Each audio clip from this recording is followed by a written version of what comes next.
Programang ito ay rated SPG. Striktong patnubay at gabay ng magulang ang kailangan. Maaaring may masiselang tema, lengguwahe, karahasan, sexual, horror o droga na hindi angkop sa mga bata. Isang mapagpalang araw mga kapamilya, welcome back. At narito ang mga pinakamainit na tagpo sa FPJ's Batang Quiapo.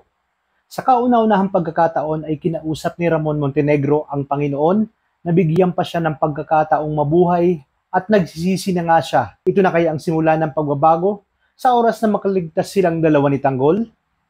Galit na galit ngang hinamon ni Tanggol si Kidlat para harapin siya at ang mga tauhan ni Lucio. Ipinakita ni Tanggol ang kanyang tapang at lakas na handang ipaglaban ang ama kahit na siya ay mag-isa. Sa loob naman ay nakahanap ng pagkakataon si Ramon at nakakuha ng baril. Nakipagbarilan siya sa mga bantay, ngunit bigla niyang narinig ang boses ni Tanggol sa labas. Naghanap si Tanggol ng paraan upang marating ang kinaroroonan ni Ramon at sumabit sa isang lubid habang binabaril ang mga tauhan ni Lucio. Kahit sugatan at pagod, ay patuloy nga siyang kumapit para makarating kay Ramon. Sa wakas nga ay nagkita na silang mag-ama, ngunit agad silang nasundan ni Lucio at Kidlat.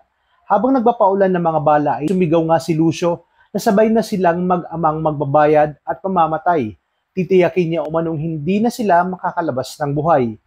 Nawala naman ng bala si Tanggol, ngunit hindi sila sumuko at sa huling sandali, kaharap nilang hinarap ang panganib na handang ipaglaban ang isa't isa hanggang sa huling hininga. Dito nga sa madilim na parte ng lugar ay bigla na lang narinig ang malakas na sigaw ni Lucio at ang putok na ito ay galing kay Ramon.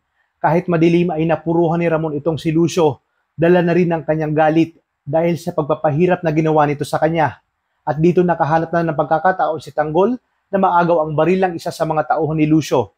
Dahil lang kaya't nabuhayan siya ng loob at muling hinarap ang mga tauhan ni Lucio na di kalaunan ay unti-unti nilang napatumba ni Ramon hanggang sa maubos ang mga ito. At ang ending nga ay tinapos na ni Ramon ang maliligayang araw ni Lucio at walang tigil niya itong pinaulanan ng bala. Kaya simula ngayon ay magbabagong buhay na itong si Ramon at gagawin niya umano ang lahat para maitama ang lahat ng kanyang pagkakamali. Natuwa naman si Tanggol dahil sa mga sinabing ito ng kanyang ama at dito mo silang nagkayakapan at naging emosyonal ang mga tagpong yun.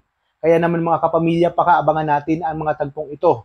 Dito lang sa numero 1 teleserye ng Sambayanan, ang FPJ's Batang Quiapo. Maraming salamat sa inyong panonood at pagpalain tayong lahat, kapamilya.